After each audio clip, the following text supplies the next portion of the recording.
नमस्कार साथियों, भारतीय इतिहास के कंसेप्ट टॉक में एक बार फिर से आपका स्वागत है और मैं आशा करता हूं कि आप लोग ठीक ठाक से होंगे। तो पिछले वीडियो में मैंने आपको भारत के प्रमुख तत्व और फिर इतिहास का भूगोल विषय से एवं पर्याय विषय से संबंधित मुद्दों पर चर्चा किया था और उसके अगले क्रम में मैंने बताया था कि कई ऐसे बिंदु है जिस पर हम चर्चा करेंगे। तो उसी क्रम में एक बिंदु है, आइए हम देखते हैं भू आकृतिक विभाजन पर कि भारतीय इतिहास को भू आकृतिक विभाजन किस तरह से प्रभावित किया या करता है।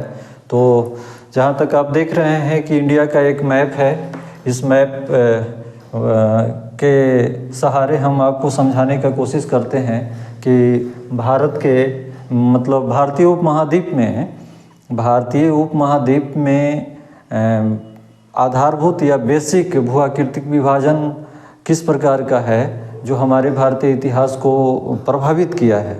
और उसी क्रम में इसे हम पार्ट वाइज करके आज समझते हैं और चर्चा करते हैं, जिसमें आप देख रहे हैं हिमालय का पर्वतीय क्षेत्र एक भाग है, फिर सिंधु नदी एवं गंगा नदी का मैदानी भाग, उसके बाद तीसरा हिस्सा में हम देखते हैं कि मध्य भारत है और चौथे हिस्से में हम प्रायद्वीपीय भारत के बारे में देखते हैं। तो जैसा कि आप मैप में देख रहे हैं, ये भारतीय उपमहाद्वीप में भारत का मैप और पाकिस्तान या अफगानिस्तान है। यहाँ पे सेंट्रल एशिया, चीन, नेपाल हो गया। बाकी सारा चीज़ तो पिछले मैप से आप स्मरण कर सकते हैं और उसे समझ सकते हैं। अगर इस वीडियो को देखने से पहले पिछले वीडियो को मेरा नहीं देखे हैं तो आप उस वीडियो में जाएं और उसे देख करके समझें। तो आइए देखते हैं। सबसे पहले आप ये देखें कि हिमालय का पर्वतीय क्षेत्र, ये भारतीय उपमहाद्वीप में, ये उत्तर है नॉर्थ और ये साउथ पोल है और ये ईस्ट डायरेक्शन आप पढ़ लें। ये वेस्ट यानी पश्चिम, पूर्व पश्चिम, उत्तर दक्षिण। तो आप देख रहे हैं कि ये जम्मू और कश्मीर वाला इलाका हिमाचल प्रदेश, उत्तराखंड से होते हुए ये जो ऐसे कट रहा है हिस्सा, ये हमारा लगभग ही नहीं बल्कि पूरा ये हिमालय का पर्वतीय क्षेत्र है। पर्वतीय क्षेत्र कहने का मतलब क्या होता है?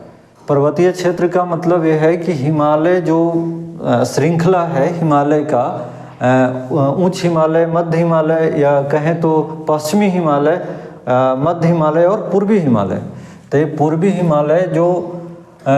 हिमालय से लेकर के पश्चिमी हिमालय तक जो श्रृंखला विस्तृत है, इस श्रृंखला में हमारा भारतीय उपमहाद्वीप का जो क्षेत्र आता है वो एक मौलिक भू आकृतिक विभाजन करता है।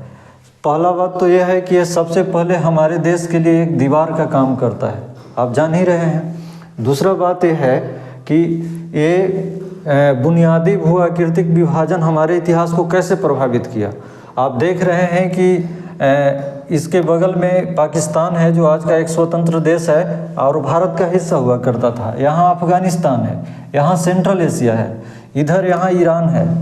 तो इसकी ऊंचाई और इसकी जटिलताएं इस प्रकार है कि कभी भी इधर से मतलब उत्तर दिशा से हिमालय को पार कर यानी नेपाल या उसके दक्षिणी उत्तरी नेपाल से हिमालय को लांघ कर भारत में कोई भी विदेशी आक्रमण या विदेशी शासक या विदेशी पशुचारनिक व्यवस्था वाले कबायली समुदाय नहीं आए। तो इसलिए इधर से भारत हमेशा सुरक्षित रहा और इधर से ऐसी स्थिति है, इतनी विकट स्थिति है कि चाह करके भी इधर से आवागमन का साधन नहीं बन सकता है। पर्वतीय क्षेत्र से, हिमालय का पर्वतीय क्षेत्र से, और ये आसाम मतलब नॉर्थ ईस्ट तक हमारे राज्यों तक ये विस्तृत है। तो एक बात तो ये है कि इधर जो भी एरिया है वो एक अलग जलवायु और अलग प्रकार के भौगोलिक विशेषताएं रखता है और पेड़ पौधे, फसल और मानव समुदाय के जीवन यापन का एक अलग परिवेश प्रदान करता है, अलग वातावरण देता है। तो इसके आधार पे आप कह सकते हैं कि हमारे हिमालय का पर्वतीय क्षेत्र हमारे भारतीय इतिहास का एक ऐसा भाग है जो बाहरी आक्रमण से तो हमें सुरक्षित करता ही है, साथ ही साथ एक पहाड़ी संस्कृति और परिवेश को विकसित करता है इतिहास में।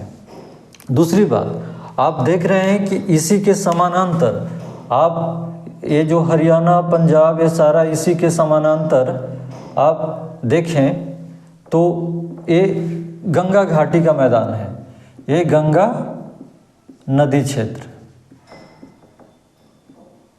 नदी का मैदान है। एक बात आप देखें, और उसके बाद आप देखें कि आपने देखा होगा कि ये सिंधु नदी है जो यहाँ आकर के अरब सागर में गिरती है। इसमें कई ऐसी पंजाब की 5 नदियाँ आकर के मिल जाती है, झेलम, चेनाब, रावी, सतलज और ब्यास। तो ये पंजाब की 5 नदियाँ मिल जाती है। और आप ये सिंधु यहाँ से निकलती है, उसके बाद जो है गंगा और जमुना। आप गंगा और जमुना का भी उद्गम स्थल है इसी हिमालय क्षेत्र है। आपने देखा होगा कि गंगा और जमुना का इसी हिमालय क्षेत्र है और यहाँ पे आकर के प्रयागराज में मिल करके बंगाल की खाड़ी में गिर जाती है। तो एक बात तो आपको ये समझ में आया कि यहाँ पे सिंधु का मैदानी क्षेत्र है, ये सिंधु नदी का, सिंधु का मैदानी क्षेत्र है। तो ये 2 ऐसे क्षेत्र जो विकसित हुए हमारे भारतीय उपमहाद्वीप में कि अपने नदियों के प्रवाह के कारण और एक जलोढ़ मिट्टी का फैलाव हुआ और एक काफ़ी उपजाऊ भूमि का निर्माण हुआ। तो आप इसमें देखेंगे इतिहास में कि बाहरी जो कुछ भी आक्रमण से सेंट्रल एशिया से आए या सेंट्रल एशिया से आए चाहे अरब कंट्री से आए, तो इस रास्ते से आए। इस रास्ते में भी बहुत जटिलता है, काफ़ी प्रतिकूल मौसम रहता है। आप उत्तर पश्चिम इलाके में बहुत प्रतिकूल मौसम रहता है, लेकिन वो ज़्यादा दिन के लिए नहीं रहता है। मैक्सिमम साल का 3 या 4 महीना प्रतिकूल रहता है और बाकी का मौसम अनुकूल होता है इधर से प्रवेश करने का। ये एक मैदानी इलाका है, सिंधु के बाद ही सीधा प्रवेश कर जाता है मैदानी इलाका में। तो हमारे देश में सबसे पहले जो कुछ भी बाहरी आक्रमण आए, अगर आर्य आए तो यहाँ से ही आर्य कबीलाई समुदाय जब इंडिया में आए तो सेंट्रल एशिया से इसी रास्ते होकर के आए। फिर जो है कुषाण आए, सिथियन आए, पहलव आए, हून आए, जो कुछ भी बाहरी सेंट्रल एशिया से जो कबायली समूह अगर भारतीय उपमहाद्वीप में आए वह इसी रास्ते से होते हुए यहाँ पे प्रवेश किए। आपने इतिहास में पढ़ा होगा कि 712 में जब मोहम्मद बिन कासिम के समय आक्रमण होता है भारत पे, तो वो इस सिंध वाले क्षेत्र से होता है, इस क्षेत्र से आक्रमण होता है 712 में, इस क्षेत्र से 712 ईस्वी में। जो ये फारस का जो शासक था, ये फारस के शासक का वो सेनापति मोहम्मद बिन कासिम के द्वारा आक्रमण हुआ और यहाँ पे आया। तो आप प्राचीन भारत में आप देखेंगे कि जो कुछ भी बाहरी आक्रमण हुआ वो उत्तर पश्चिमी क्षेत्र से हुआ, या हमारे यहाँ जो कुछ भी बाहरी लोग आए इस उपमहाद्वीप में, इस क्षेत्र में, वो उत्तर और पश्चिम क्षेत्र से आए। ये हिमालय के पर्वतीय क्षेत्र से बिल्कुल सुरक्षित रहा। इधर से समान रूप से आवागमन का साधन है ही नहीं, असंभव है। लेकिन इधर काफ़ी ऐसे दर्रे हैं जिस दर्रे को पार करके, दर्रा का मतलब 2 पहाड़ियों के बीच वैसे स्थल जिससे आवागमन का साधन बनता है, एक रास्ता निकलती है। तो कई ऐसे दर्रे हैं जो उन्हें आवागमन के लिए प्रेरित किया, और उसके पीछे का मूल कारण यह था कि वो अपने जीवन के बेहतर जीवन के खोज में, पशुओं के लिए चारागाह के खोज में और अनुकूल मौसम के लिए वो सेंट्रल एशिया से धीरे धीरे आगे पशु चारनिक व्यवस्था में प्रस्थान किए। आप जानते ही हैं कि उस दौर का जिस दौर में मतलब हड़प्पा काल या उसके बाद के काल का जो वैदिक एज है वो एक पशुचारणिक व्यवस्था है, कबायली दौर है, और इस तरह से कोई राज या कोई समाज इस तरह का नहीं एस्टेब्लिश्ड हो पाया था जो एक अस्थायी रूप में ले सके। हाँ, हड़प्पा सभ्यता एक ऐसी सभ्यता, विकसित सभ्यता थी जो कहा जा सकता है कि कबायली दौर के समय भी दुनिया में एक विकसित थी, और अन्य सभ्यताएं भी थी। चीन की सभ्यताएं थी, मेसोपोटामिया, मिस्र आदि थी। लेकिन उसके बाद का जो सभ्यता है वो एक पशुचारणिक कृषि सभ्यता थी, और उस सभ्यता में लोग जो है भटक रहे थे, और उसी भटकते क्रम में अच्छे चारागाह, अच्छे जीवन के खोज में वो भटकते हुए इधर से आए। तो इधर से कुषाण आए, क्या बोलता है कि हून आए, सिथियन आए, कई ऐसे जो कबायली समूह थे वो भारत में आए और प्रवेश किए। बाद में आर्य आए जो 5 नदियों के किनारे पंजाब के नदियों पर बस गए, पुरु आदि वंश ने, जो आप आगे वैदिक काल के इतिहास में पढ़ेंगे। फिर अरबों का जब 712 ईस्वी में आक्रमण होता है तो इस क्षेत्र से उन्होंने अरब और सिंध क्षेत्र पर आक्रमण करके कुछ हिस्सों पर कब्जा कर लेता है। इस सिंध बहावलपुर का क्षेत्र है। सिंध जो आज का पाकिस्तान का इस सिंध जो प्रांत है, और बहावलपुर उसका क्षेत्र है। तो पहले एक ही हुआ करता था। यहाँ आप देखेंगे कि अफगानिस्तान है, अफगानिस्तान में यहाँ पे काबुल नदी, स्वास्तु नदी है। स्वात घाटी क्षेत्र का नाम आपने सुना होगा, स्वात घाटी। स्वात नदी के घाटी में जो क्षेत्र विकसित हुए, कृषि क्षेत्र, जीवन यापन के क्षेत्र, वो स्वात घाटी क्षेत्र है, जो काबुल नदियों को लेकर के इधर से अफगानिस्तान से एक काबुल नदियों के साथ लेकर के और इस सिंध में मिल जाती है काबुल नदी। और यहाँ पे ऐसे ये स्वात नदी, स्वात घाटी अफगानिस्तान में है, अफगानिस्तान में है। उसके बाद यहाँ पे सादी कौर नदी है, एक सादी कौर पाकिस्तान में नदी है, और छोटे छोटे नदियाँ हैं लेकिन ये सब मुख्य है। फिर यहाँ पे कई ऐसे दर्रे हैं, घाटियाँ हैं, और ये सब एक ऐसे समान सिचुएशन क्रिएट करता है जो लोगों को आवागमन के लिए एक सुविधा प्रदान किया। आप जानते ही होंगे शायद कि अफ़गानिस्तान को एशिया का चौराहा कहा जाता है। अफ़गानिस्तान को, ये जो एरिया है, अफ़गानिस्तान को एशिया का चौराहा कहा जाता है। क्यों ऐसा? इसलिए एशिया का चौराहा, ऐसा इसलिए कि आप जान रहे हैं कि ये सेंट्रल एशिया है, तो सेंट्रल एशिया से जो कुछ भी इधर आए, भारत की तरफ आए, वो इसी इलाके से आए, या इधर से पूरब से जो कुछ भी होते गए, भारत से होते हुए यहाँ से गए। तो ये पश्चिम के लोग यानी यूरोप के लोग और सारे लोग इस एक ऐसे मिलन स्थल था जो सभी संस्कृतियों का मिलन स्थल था। आप देखेंगे कि उत्तर वैदिक काल में जब महाजनपद विकसित होता है तो उसमें गांधार एक जनपद, बहुत बड़े जनपद का निर्माण होता है, जिसकी राजधानी तक्षशिला थी। वो शिक्षा का केंद्र, व्यापार का केंद्र और विदेशी संस्कृतियों का मिलन का केंद्र था। तो एशिया का, यूरोप का और ये भारतीय उपमहाद्वीप का एक ऐसा ये मिलन केंद्र विकसित हुआ जो यहाँ पे लगभग सभी व्यापारी, शिक्षाविद और उस समय के संस्कृतियों के मिला जुला रूप जो है वहाँ दिखते थे। वो अपने ज़रूरतों के लिए जाया करते थे, कोई व्यापार के लिए, कोई शिक्षा के लिए। तो ये महत्व इसका ये है जो सिंधु मैदानी क्षेत्र का है, और उसी तरह से गंगा नदी का मैदानी क्षेत्र का।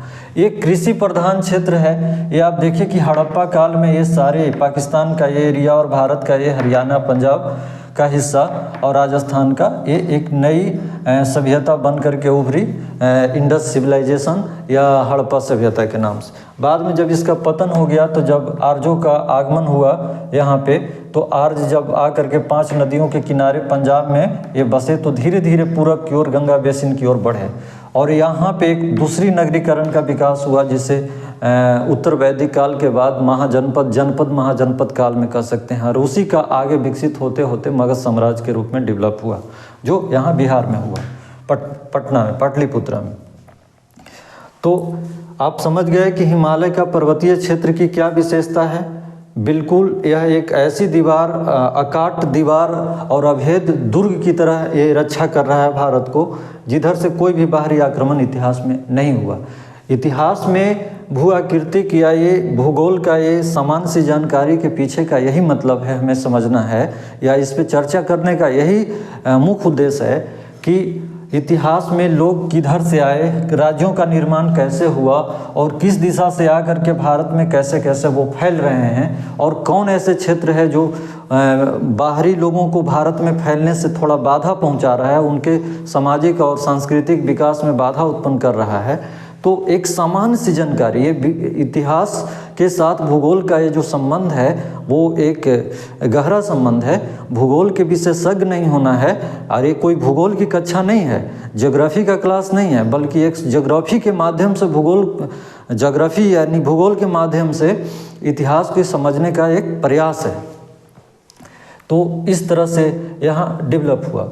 उसके बाद सिंधु मैदान एक काफ़ी, हड़प्पा काल में सिंधु क्षेत्र में जो सभ्यता विकसित हुई वो एक व्यापारिक सभ्यता भी रही, कृषि सभ्यता भी रही और विकसित रही।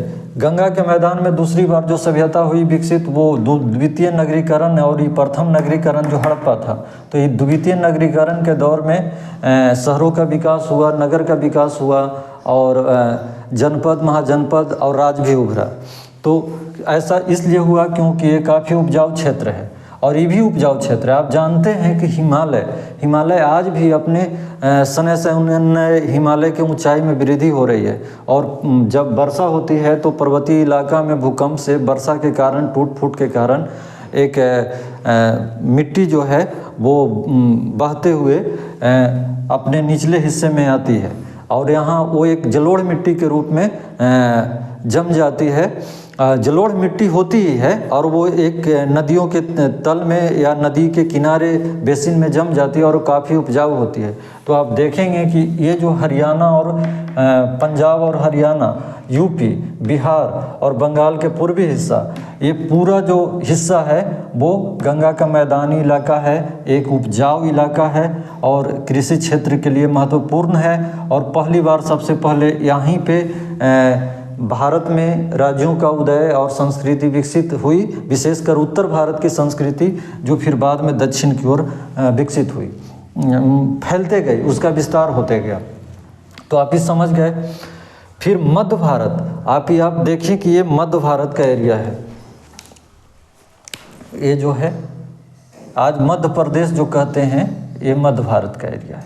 आप इस एरिया में आप देखेंगे कि यहाँ पे कई यहाँ से ऐसे केंद्र हैं, जैसे विंध्याचल की पहाड़ी, सतपुरा की पहाड़ियाँ या पहाड़ी की श्रेणियाँ, उसके बाद मालवा का पठार और छोटा नागपुर की पहाड़ी, सब आपस में इस केंद्र से जुड़े हुए हैं।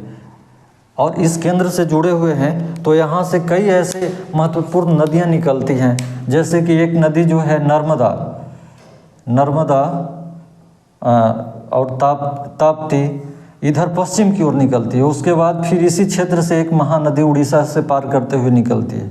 फिर गोदावरी पूर्वी दिशा की ओर निकलती है। तो गोदावरी तो दक्कन में पड़ता है, प्रायद्वीपीय भारत में पड़ता है। उसके बाद कई ऐसे सोन जो है आकर के गंगा में मिल जाती है, बेतवा है, और कुछ और छोटी मोटी नदियां हैं। तो एक ऐसा इलाका है जो पठारी एरिया है, जिसका हिस्सा पूरब में अगर कहें तो पूरब में बंगाल, उड़ीसा और झारखंड बिहार तक फैला हुआ है। पश्चिम में अगर देखें तो राजस्थान के पूर्वी हिस्से तक इसका विस्तार है।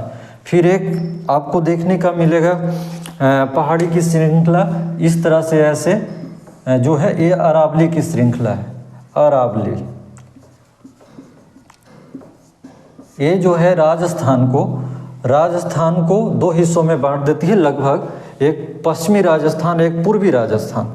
पूर्वी राजस्थान और ये काफ़ी प्रभावित करता है हमारे मौसम के, मानसून मौसम को, वर्षा को प्रभावित करता है। जब आप जानते हैं कि मानसूनी वर्षा आती है तो एक बे ऑफ बंगाल से आती है, दूसरा जो धारा है वो कह सकते हैं अरब सागर से आती है।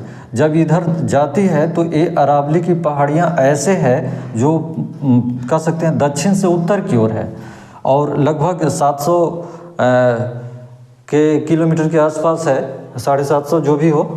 तो इससे क्या करता है कि ये यहाँ पे कोई रुकावट नहीं होती है मानसूनी हवाओं का, तो राजस्थान को पार करते हुए वर्षा निकल जाती है और आगे यहाँ पंजाब, हरियाणा, हिमाचल के पास जाके टकराती है और फिर जा कर के यहाँ पे बरसती है। इधर फिर जम्मू और कश्मीर का ये तो पहाड़ी इलाका है ही, हिमालय का ही विस्तार है, तो कह सकते हैं कि यहाँ पे कुछ ऐसे क्षेत्र है जो वर्षा विहीन हो जाते हैं और जिसके वजह से वहाँ वर्षा नहीं हो पाती है, वो राजस्थान का थार रेगिस्तान है। फिर इसके पैरेलल अगर आप पाकिस्तान में देखेंगे इस तरफ आकर के सिंध के, तो आज भी वहाँ का स्थिति ऐसा है कि यहाँ भी मरुस्थलीय क्षेत्र बन जाता है। क्यों? क्योंकि यहाँ भी रुकावट नहीं है, यहाँ भी कोई ऐसा प्राकृतिक रुकावट नहीं है जो अरब सागर से आते हुए मानसून हवाओं को रोक सके और वर्षा करा सके, इसलिए ये वर्षा विहीन हो जाती है। पश्चिमी तट, अब देखें कि आप मध्य भारत का आप देख लिए कि एक ऐसा आदिवासी एरिया या इलाका भी बना और मुख्य सभ्यता से थोड़ा कटा रहा। बाद में यहाँ पे सभ्यताएं विकसित होते गई, धीरे धीरे वहाँ जो है प्रवेश हुआ सभ्यताओं का उत्तर भारतीय से, लेकिन वहाँ के मूल निवासी और सारा चीज़ अपने जंगल के जीवन में अपनी संस्कृतियों को विकसित और पल्वित करते रहे और जीते रहे। तो इस तरह से एक कह सकते हैं कि एक भिन्न संकेत देता है। दूसरा बात, जो ये पहाड़ी इलाका है, विंध्याचल, सतपुरा, मालवा का पठार, अवंती, यहीं पे मालवा में अवंती एक महाजनपद पैदा लिया था, एक ताकतवर महाजनपद था इतिहास में। तो ये एरिया दक्षिण की ओर, उत्तर से दक्षिण की ओर आने में मुख्यतः बाधा डाल रहे थे, लेकिन इतना बाधा नहीं डाल सके कि उत्तर से दक्षिण की ओर संस्कृतियों का विकास नहीं हुआ। मतलब आम रूप से इस रास्ते से महाराष्ट्र के पश्चिमी पूर्वी वाले हिस्से से, नागपुर वाले क्षेत्र से ये दक्षिण में प्रवेश किए। उसके बाद आप देखेंगे कि प्रायद्वीपीय भारत, तो प्रायद्वीपीय भारत कहने का मतलब है कि ये जो महाराष्ट्र का दक्षिणी हिस्सा से लेकर के ऐसे, ये प्रायद्वीपीय भारत का हिस्सा है। अगर प्रायद्वीपीय भारत को भी अगर आप दो हिस्सों में बांटें तो एक है दक्कन भारत और दूसरा है सुदूर दक्षिण भारत। सुदूर दक्षिण भारत, ये सुदूर दक्षिण भारत जो तुंगभद्रा नदी, लगभग तुंगभद्रा नदी इसकी सीमा तय करता है। तो गोदावरी, कृष्णा, कावेरी, तुंगभद्रा और ये जो तुंगभद्रा नदी का जो सीमा तय करता है, यहाँ पे आप संगम काल में देखें कि चेर, पांड, चोल, ये प्रथम चोल पुराने वाले, यहाँ कुछ ऐसे वंश का उद्भव हुआ या उदय हुआ। उसके बाद फिर पल्लव और अन्य वंश यहाँ पे पैदा लिए, जो गुप्त के आसपास के बाद, गुप्त के बाद के काल में, गुप्तोत्तर काल में हुआ। फिर जो है आप देखें कि एक चोल साम्राज्य काफ़ी विकसित हुआ अर्ली मेडाइवल पीरियड में, यानी मध्य पूर्व काल में, मध्यकालीन इतिहास के पहले। तो आप देख सकते हैं कि दक्कन, ये दक्कन महाराष्ट्र का जो हिस्सा है, ये महाराष्ट्र का हिस्सा और कर्नाटका का, ये मिला हुआ महाराष्ट्र और कर्नाटका का जो हिस्सा है, ये दक्कन भारत है। तो ये पश्चिमी दक्कन, फिर इधर पूर्वी दक्कन हो जाएगा, जो आंध्र प्रदेश का हिस्सा और आज का रॉयल सीमा, जिसको तेलंगाना क्षेत्र कह सकते हैं, और कुछ मध्य प्रदेश और छत्तीसगढ़ का दक्षिणी हिस्सा यहाँ पे आ जाएगा। तो ये प्रायद्वीपीय भारत है। ये दक्कन भारत ये बेसिकली जो है अस्थाई एक भूलैंड है और चट्टान से बना हुआ है, क्योंकि ये अग्नेय चट्टानों से बहुत बना हुआ है। बहुत पहले यहाँ पे भूकंपीय कुछ ऐसी या ज्वालामुखी घटनाएं हुई थी जिसके वजह से इस क्षेत्र में चट्टानी जो निर्माण है वो एक अस्थाई है और ज़्यादातर भूकंप का कारण नहीं बनता है। मिट्टी जो है आप देखेंगे कि महाराष्ट्र और गुजरात में एक काली मिट्टी है। काली मिट्टी होने का मुख्य कारण यह है कि ये आग्नेय चट्टान से निर्मित मिट्टी है, तो ये आम रूप से उपजाऊ है, काली है और ये स्वहलित मिट्टी भी कहलाती है। मतलब जैसे पानी पड़ता है तो ये अपने आप घुल जाता है और चिकनी मिट्टी है, तो ये इसमें विशेष जुताई की ज़रूरत नहीं पड़ती है उत्तर भारत की तरफ। उसके बाद ये मध्य क्षेत्र में पहाड़ी पथरीली मिट्टी है, बलुई मिट्टी है। उसके बाद ये इधर की नदियाँ जो है प्रायद्वीपीय भारत की, वो ज़्यादातर पूर्वी क्षेत्र में गिरती है, पूर्वी किनारों पे गिरती है बे ऑफ बंगाल में। और दो नदी नर्मदा और ताप्ती जो है ये पश्चिम किनारों पे गिरती है सागर में। उसके बाद आप देखें कि प्रायद्वीपीय भारत के किनारे किनारे एक हिस्सा आपको जो ये ऐसा है, आप इसे हम रेड रंग से इंडिकेट कर दे रहे हैं। ये जो हिस्सा है ये तटीय क्षेत्र है, ये तटीय क्षेत्र है। तटीय क्षेत्र का मतलब है कि ये जो किनारा है, यहाँ पे आप देखें कि पश्चिम में अगर तट पर देखें तो कई ऊंची पहाड़ियाँ हैं जो एक अवरोधक पैदा करती है। लेकिन पहाड़ियों के बीच से कुछ रास्ते हैं, दर्रे जिसको पास कहते हैं, तो कुछ ऐसे कटे फटे जहाँ तहाँ हैं जिसके माध्यम से आवागमन का साधन बनता है। और इधर दो नदियाँ नर्मदा और ताप्ती जो गिरती है पश्चिमी किनारों पे, पश्चिमी तट पे, तो एक रास्ता बनाता है ये प्रायद्वीपीय भारत में प्रवेश का। और एक किनारे की मिट्टी काफ़ी उपजाऊ है, तटीय किनारे की। यह भी एक जलोढ़ मिट्टी से निर्मित है, नदियों के किनारे है, उपजाऊ है, धान खेती और अन्य सारे फसलों के लिए उपजाऊ है। तो इस तरह से आप कह सकते हैं कि हमारा जो तटीय इलाका है ये भू-आकृतिक विभाजन में एक उप विभाजन वाला हिस्सा रखता है। तो आम रूप से भारत के या भारतीय उपमहाद्वीप के भू-आकृतिक विभाजन का मुख्य जो बुनियादी हिस्से हैं वो हिमालय का पर्वतीय क्षेत्र, सिंधु का मैदान एवं गंगा का मैदानी क्षेत्र और मध्य भारत का पठारी क्षेत्र।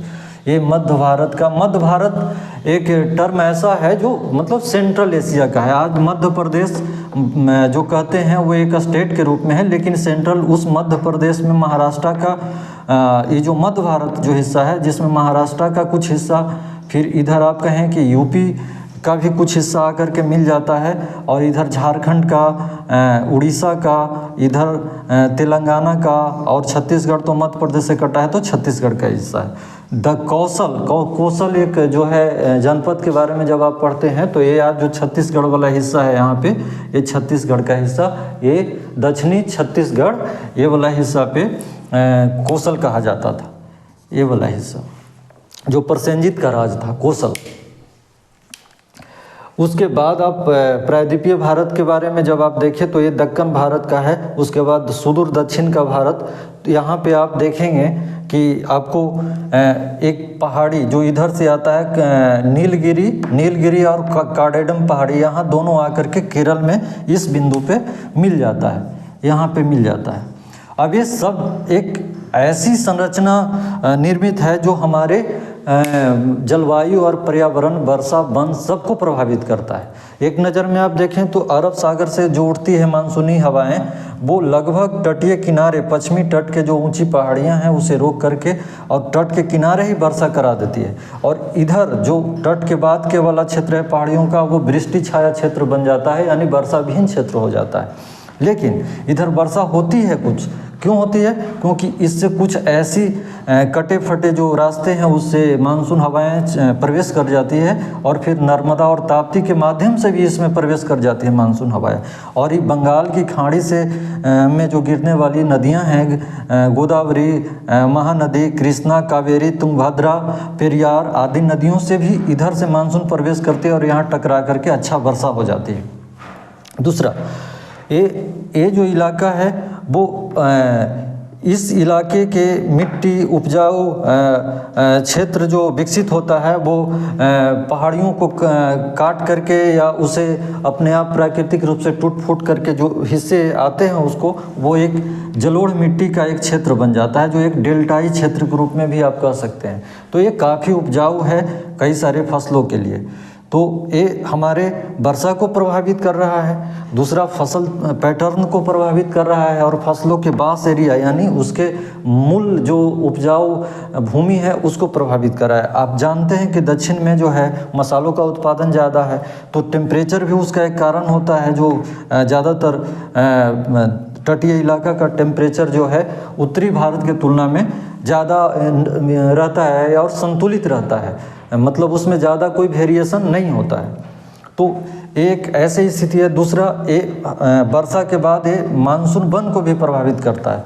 जैसे कि आप देखें कि ये जो इलाका है इस पर उष्ण कटिबंधीय वन पाए जाते हैं, यानी घने जंगल हैं। उसी तरह से आप उत्तर में आप अगर आपके आकर के देखें तो यहाँ आसाम वाला एरिया में आपको घने जंगल यहाँ पे पाए जाएंगे। लेकिन आपको सामान्य रूप से जो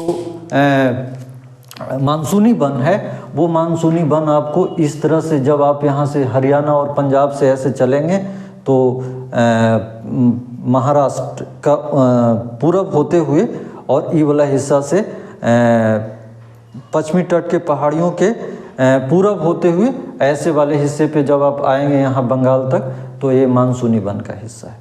फिर यहाँ पे है जो मरुस्थलीय वन है राजस्थान में, राजस्थान का थार क्षेत्र में, यहाँ भी मरुस्थलीय है, क्योंकि भारतीय उपमहाद्वीप में जब आप पढ़ रहे हैं तो थोड़ा पाकिस्तान को भी आज के देखना जरूरी है, क्योंकि वहाँ भी उसके दक्षिण और पश्चिमी हिस्से में मरुस्थलीय हिस्सा हो जाता है। उसके बाद आप यहाँ जब देखेंगे कि यहाँ पे पर्वतीय वन आ जाते हैं, ये जम्मू कश्मीर, हिमाचल और उत्तराखंड के हिस्से में, और ये किनारे किनारे जो है नेपाल को जाते हुए और या आसाम तक के पर्वतीय वन का हिस्सा है। फिर काफ़ी बारिश या वर्षा का जो क्षेत्र है वो ये हमारा भारत का मतलब उत्तर और पूरब वाला भारत वाला हिस्सा है, यानी 7 स्टेट का।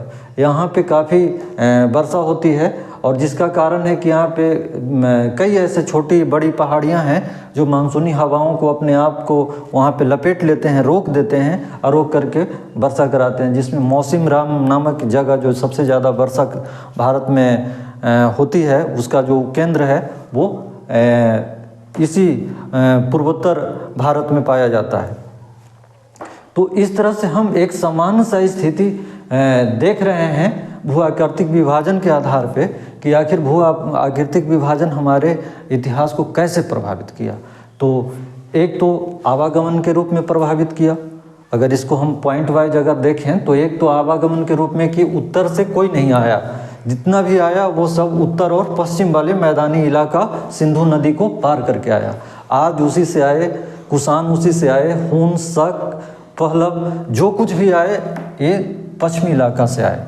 तो अब उनके बारे में जब आगे इतिहास में पढ़ाई होगी और जो चैप्टर हैं यहाँ के शासक बने, शासन किए और यहाँ के संस्कृति में, सभ्यता में घुल मिल गए और यहीं के बन करके रह गए, यहीं बस गए और आज हमारे समाज का हिस्सा हैं, सारे चीज़ मिलजुल करके रह रहे हैं। तो ये चीज़ जब हमको समझने की मौका मिलता है तो हम इसी माध्यम से समझ सकते हैं। फिर जब अरबों का आक्रमण हुआ तो ये सिंध बहावलपुर क्षेत्र से हुआ और इस क्षेत्र में आक्रमण किए, कुछ हिस्सों पे कब्जा जमाए। फिर बाद में जब देखते हैं सल्तनत काल में जब आक्रमण हुआ इस्लाम का, तो यहाँ अफ़गानिस्तान में जो है गोर नामक जगह से और ये सारे आक्रमण जब होते हैं तो यहाँ पे सल्तनत आगे बढ़ते हुए दिल्ली में कब्जा कर यहाँ पे उनका सल्तनत का स्थापना होता है। फिर लाहौर, अलग अलग क्षेत्रों में। फिर मुग़ल का भी उसी तरीके से यहाँ से आते हैं। तो ये सारे चीज़ आते हैं। फिर यूरोपियो जब है, मतलब आप देखें कि 15वीं 16वीं शताब्दी में जब यूरोपियो आते हैं, यूरोपीय लोग, तो यहाँ से ये आते हैं और यहाँ केरल में आते हैं। यूरोपियों का आगमन केरल में पुर्तगालियों से कालीकट में पहली बार हुआ वास्को डी गामा का। और बाकी ये लोग जहाज़ से, पानी का जो भी है, अपने नौका से, ये सब किनारे, तटीय किनारे से आते हैं। तो आपको इस बात को समझने में इस चर्चा से यही फायदा हो सकता है या लाभ हो सकता है कि कौन हमारे देश में किधर से आए और फिर यहाँ घुल मिल गए, यहाँ के संस्कृति में रच बस गए और यहाँ के इतिहास को गति दिए। और सारी चीज़ें आगे जब इतिहास आप पढ़ेंगे तो समझेंगे। उसी तरह से आप देखें कि पहले यहाँ पे एक प्रथम नगरीकरण विकसित हुआ तो द्वितीय नगरीकरण गंगा के मैदान में विकसित हुआ। अब द्वितीय नगरीकरण का विस्तार क्षेत्र मगध जो उसमें शक्तिशाली हुआ, उसका विस्तार क्षेत्र आगे बढ़ते हुए सारे भारत में फैले। लेकिन इतना ध्यान रखना है कि अगर अशोक के शासनकाल में, सम्राट अशोक के शासनकाल में भी मैक्सिमम मौर्य साम्राज्य का विस्तार हो चुका था, तो दक्षिण का चेर, पांड्य और चोल के राज में नहीं हुआ था संगम काल में, क्योंकि वो उसके पड़ोसी राज थे। तो इसलिए आज भले हम केरल तक, मतलब वो तटीय किनारे तक हैं और कन्याकुमारी तक फैले हुए हैं, लेकिन अशोक के समय भी यहाँ तक नहीं हो पाया था और उनके पड़ोसी हुआ करते थे, जो उनके अभिलेख में इस बात की चर्चा है। तो इससे हमें एक समझ बनती है इतिहास के बारे में कि भारत के भूआकृतिक विभाजन किस तरह से इतिहास को एक आकार दिया और एक उसे जो है गतिशील करने में, उसे निर्मित करने में साथ दिया। तो मेरा ख्याल है कि आप समान रूप से इस बात को समझ गए होंगे। और अगर कोई इस पे डाउट है तो आप कमेंट में लिखें, बताएं, कमेंट करें। और उसके बाद कोई ज्योग्राफी का विशेष क्लास नहीं है, बल्कि इतिहास को समझने के लिए ज्योग्राफी के माध्यम से मैंने इस चीज़ को इसमें शामिल किया है, ताकि इतिहास के कंसेप्ट को बेहतर तरीके से समझा जा सके। तो इसी के साथ मैं आज का क्लास समाप्त करता हूँ और मैं आपसे आशा करता हूं कि आप हमारे चैनल को सब्सक्राइब कर लीजिए, ताकि आपको समय पे नोटिफिकेशन मिलता रहे और आप इसे शेयर करें, लाइक करें। आपको थोड़ा सा भी इससे फ़ायदा मिलता है तो आप कमेंट ज़रूर करें। और फिर हम आपसे मिलते हैं अगले क्लास में।